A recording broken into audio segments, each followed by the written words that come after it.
Welcome to our channel. Today we how to install Slack API for alerting data pipeline failures, complete guide step by step clearly.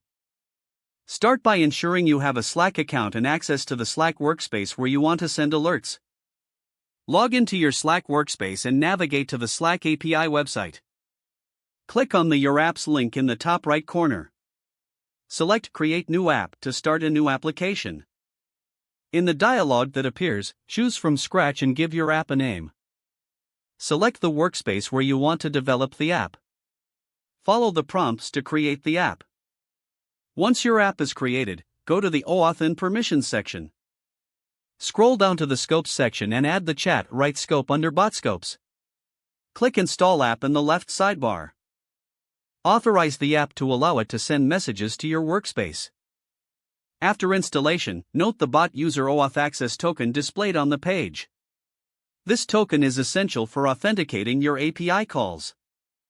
Next, ensure you have a programming environment set up with access to your data pipeline. Choose a programming language you are comfortable with, such as Python, Node.js, or Java.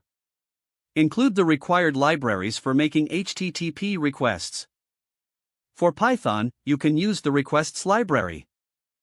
For Node.js, consider using Axios or NodeFetch.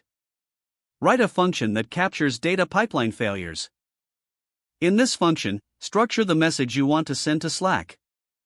Include details like the error message, the date and time of the failure, and any other relevant information. Use the Slack Web API to send your message to a specific channel. Make a post request to the Slack API endpoint for chat messages.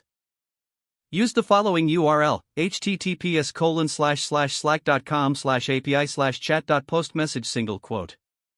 Include your bot user OAuth access token in the request headers.